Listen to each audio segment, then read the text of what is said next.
வணக்கம் மக்களே, welcome to the boomer tax. வழக்கம் போல் பல மாதமாக நானே பாட்காஸ்ட் போடாமல் திரும்ப கம்பேக் கொடுத்துட்டேங்க. ஸோ இந்த நிறைய பேர் சொல்லுவாங்க பார்த்தீங்களா, it's that type of the day, it's that type of the day அப்படின்னு சந்தோஷத்தில் சொல்லுவாங்க.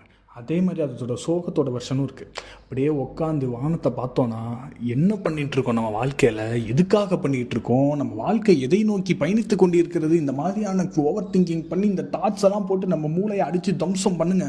ஏன்னா அந்த மாதிரி நேரத்தில் நம்மளுக்கு என்ன தோணுன்னா, நம்ம நிறைய எஃபர்ட்ஸ் போடுறோம் ஏதோ ஒரு விஷயத்துக்கு, படிக்கிறதுக்கோ வேலையிலையோ இல்லை உங்களுடைய பர்சனல் லைஃப்லையோ ஏதோ ஒரு விஷயத்துக்காக நம்ம டெய்லி பண்ணுறோம். கன்சிஸ்டண்ட்டாக ஓரளவு கன்சிஸ்டண்ட்டாக தான் இருக்கிறோம், நிறைய எஃபர்ட்ஸ் போடுறோம் டெய்லி.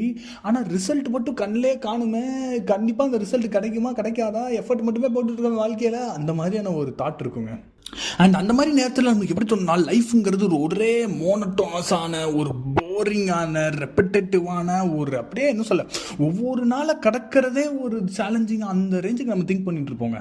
அந்த டேட் டைப் ஆஃப் த டே. அப்போ நம்ம எல்லாருமே லைஃப்பில் சம் பாயிண்ட் வந்து மல்லாக்கப்படுத்திட்டு லைஃப்பை ரீவைண்ட் பண்ணிட்டு ஐயோ நம்ம வாழ்க்கை எதை நோக்கி போகிறது அந்த மாதிரிலாம் கண்டிப்பாக திங்க் பண்ணிப்போங்க.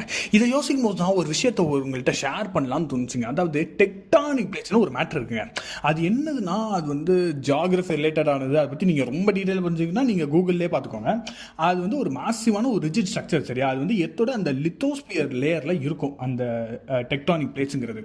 ஸோ இந்த மாதிரி நிறைய டெக்டானிக் பிளேட் இருக்குது. இது என்ன ஆகுனா, ஒரு டெக்டானிக் பிளேட் வந்து இன்னொரு பிளேட்டோட உரசிக்கிட்டே இருக்கும். எப்போவுமே அது நடுவில் ஒரு டென்ஷனு, ஒரு ஸ்ட்ரெஸ் வந்து டெய்லி பில்டப் ஆகிட்டே இருக்கும். ஆனால் அதோட சேஞ்சஸ் பார்த்தீங்கன்னா உங்களுக்கு ஒன்றுமே தெரியாது. அதோட இம்பாக்ட் வந்து உங்களுக்கு ஒன்றுமே தெரியாது.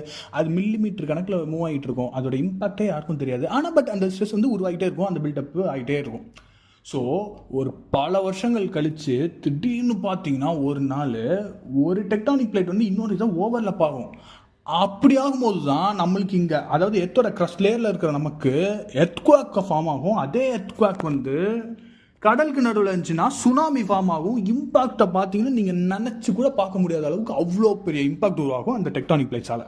ஸோ இது மூலமாக நான் என்ன சொல்ல வரேன்னா, நம்ம வாழ்க்கையில் பண்ணுற சில விஷயங்கள்லாம் ஒரு மாதிரி ரெப்பிட்டேட்டிவாக இருக்கும், பாயிண்ட்லெஸ்ஸாக இருக்கும். இது எதுக்கே நம்ம பண்ணுறோம், நம்ம க்ரோத்தே இல்லை, நம்ம அதே லெவலில் தான் இருக்கும், இந்த ரிலேஷன்ஷிப் அதே லெவலில் தான் இருக்குது, ஐயோ இந்த நான் படிக்கிறேன் ஆனால் என் மார்க்கெலாம் ஒரே லெவலில் தான் இருக்குது, எல்லாமே தோணுங்க. ஆனால் நீங்கள் கொஞ்சம் கொஞ்சமாக டெய்லி போடுற எஃபர்ட்ஸ்லாம் அக்குமுலேட் ஆகி ஒரு நாள் நீங்கள் நினச்சி கூட பார்க்க முடியாத அளவுக்கு ஒரு இடத்துல வந்து அந்த ரிசல்ட் இருக்குங்க. அண்ட் இந்த இடத்துல இன்னொரு கேள்வி வரலாம், இல்லையே நான் பல வருஷமாக எஃபர்ட் போட்டு தான் இருக்கேன் ஆனால் நான் அதே இடத்துல தான் இருக்கேன் அந்த மாதிரி உங்களுக்கு.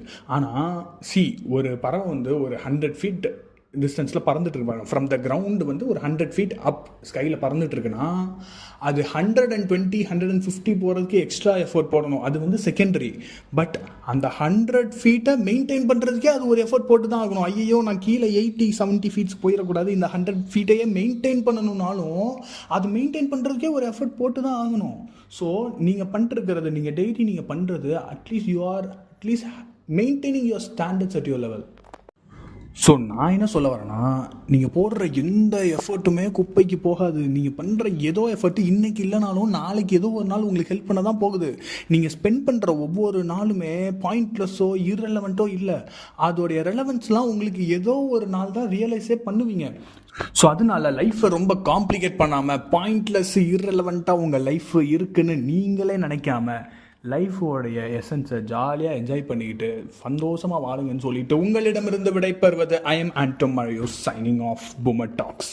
பை.